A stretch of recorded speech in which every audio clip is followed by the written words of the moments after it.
Final Fantasy VIII is often referred to as a divisive game.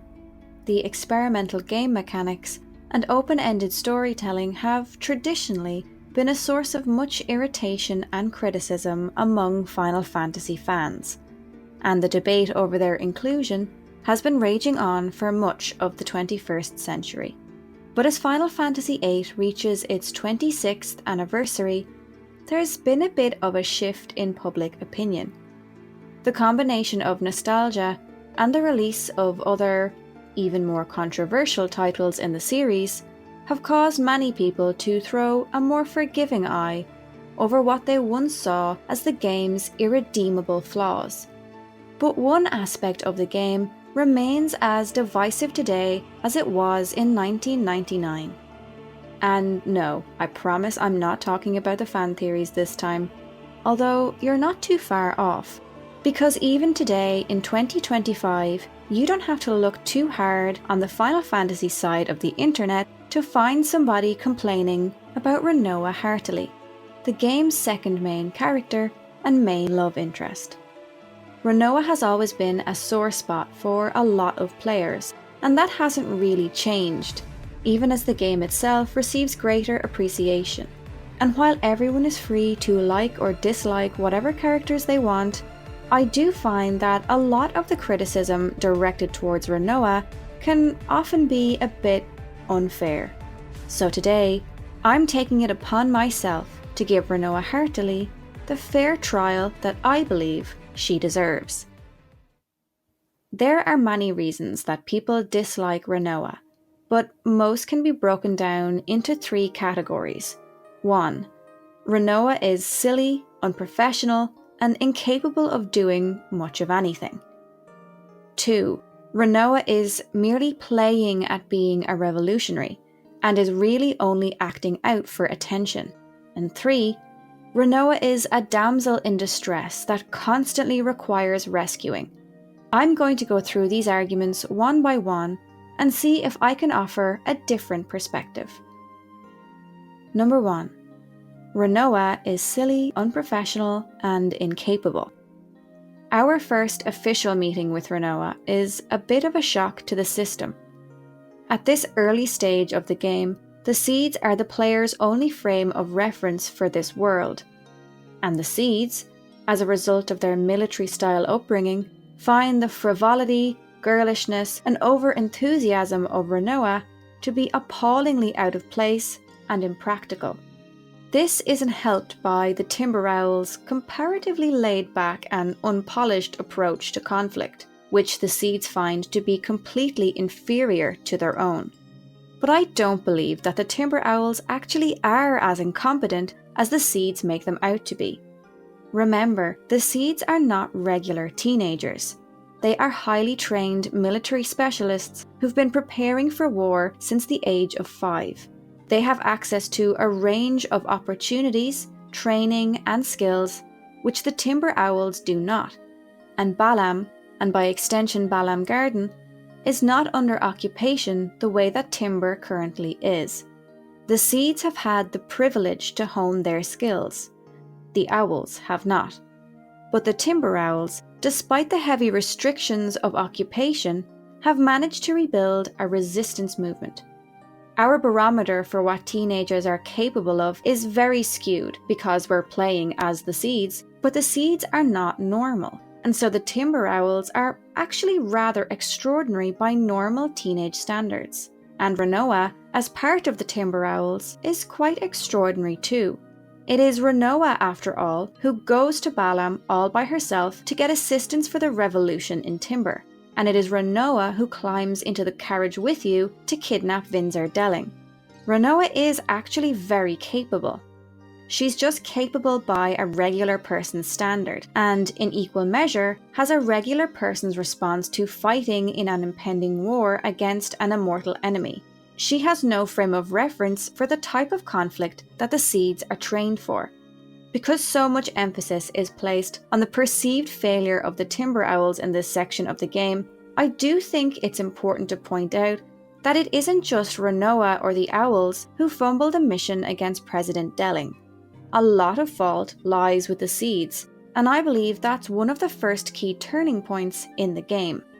The seeds roll their eyes at what they perceive to be childish amateurs, but this is also their first official mission, and they mess it up too.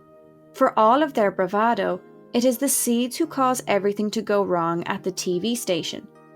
Cypher, their colleague, follows them without them even noticing, and then hijacks the broadcast without warning, and Zell blows their cover live on TV, putting a bounty on their heads and requiring the help of the very owls they've been looking down on to escape. What the Timber Owls and Rinoa lack in professionalism, they make up for with purpose and passion for a cause, something that the seeds don't have. Despite their insistence that their more polished and militaristic approach is the right way, it fails them when it matters most. And the more amateurish passion and guerrilla tactics of the Timber Owls is actually what saves the day and allows the party to escape. The seeds are trained to do as they're told. As Squall and Zell tell Rinoa, if you give them an order, no matter what it is, they will fulfill it, even if it costs them their lives. But throughout the game, Squall begins to rebel against this empty sense of honour and duty for duty's sake, and learns to fight for a cause that he truly believes in. So Squall's initial response here is something that he comes to disagree with later on in the game, when he praises Rinoa for taking up arms in defence of Timber. He's genuinely surprised that she's resistant to heading into battle, which shows that he has come to view her as a competent leader. Therefore, it isn't entirely fair to use this opening section as a definitive analysis of Rinoa's character, because it's clear that the game intended this to be an incorrect first impression. Number 2. Rinoa is a fake revolutionary, acting out for attention. One of the reasons that Rinoa is often said to be spoilt and selfish is how the game portrays Rinoa's estranged father, Fury Caraway, especially because it implies that Rinoa's estrangement from her father is childish and unjustified. However, the only reason we could believe that to be true is if we already have a negative opinion of Rinoa, one that we've received only because we're looking at the world through the eyes of the seeds and seeing Rinoa's flaws as an outsider much more clearly than the seeds view their own failings. Rinoa is polar opposite in ideology and approach to Squall and co, and because of that, they are initially much more likely to dismiss her. Fans of the game often breeze past the fact that Caraway installed locks and traps in his home to prevent his daughter from leaving, often hand-waving it away as a necessary measure to bring Rinoa under control. Caraway, after all, presents himself as an exhausted parent, almost a victim of his reckless and ungrateful daughter. But looking at the available evidence without bias, doesn't it make you wonder, what sort of parent would you have to be to cause your teenage daughter to change her surname, leave the country, reject everything you stand for, beg others not to be left alone with you, and show great reluctance at the mere thought of returning to the city that you live in? Why on earth would somebody looking for their father's attention go such lengths to get away from him? And why would a child with a loving father be so afraid to go home? I think a lot of people allow their dislike of Rinoa to cloud their judgment about the type of man her father is, and the appropriateness of his behaviour.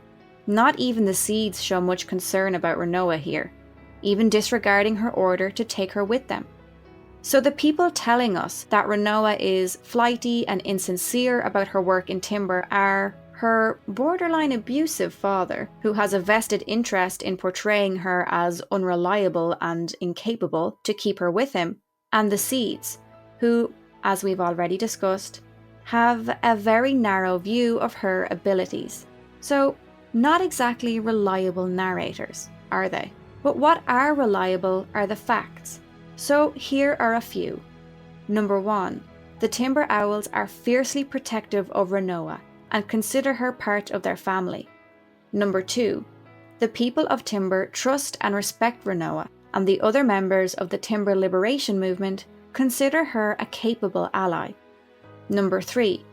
The staff at the Timber Hotel regularly keep a room ready for Rinoa, indicating that she spends a significant amount of time there and away from her father.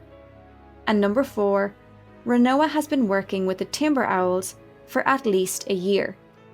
Seems like a lot of effort to go to for someone who supposedly considers this a game, don't you think? Number 3. Rinoa is a damsel in distress that constantly requires rescuing. So, look, Rinoa does have to be rescued an awful lot in this game. Even I'm not a big fan of how many times she is put in situations where she has to be rescued.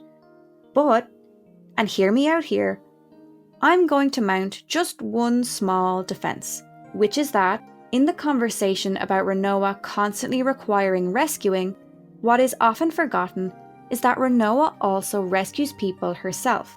There are, I would argue, 3 occasions where Rinoa is the person doing the rescuing.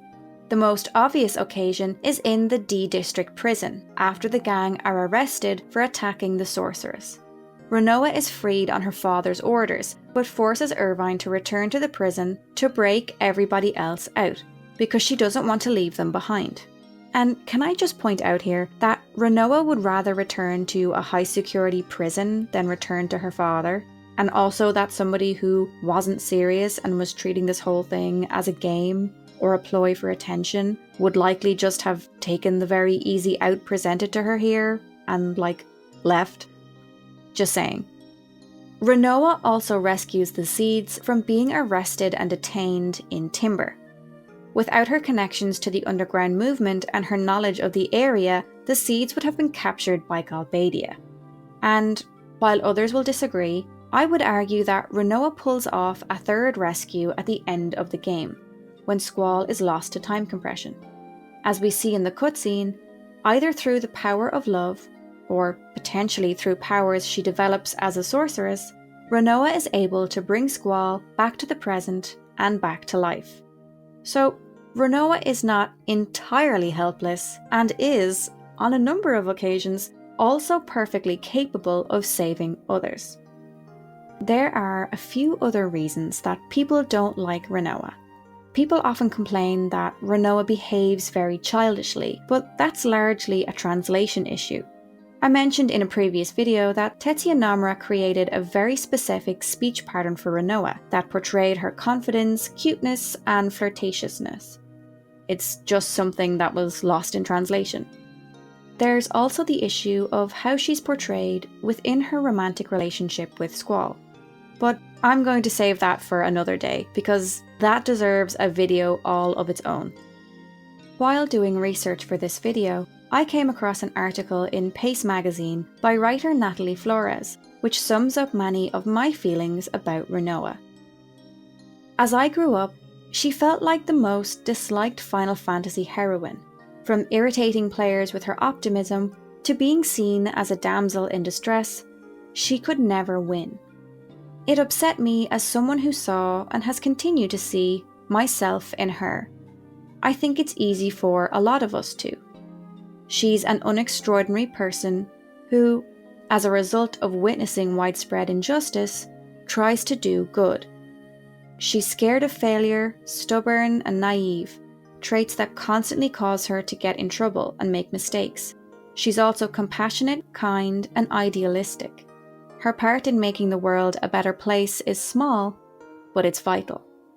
Look, I'm not trying to convert anybody into a Rinoa fan.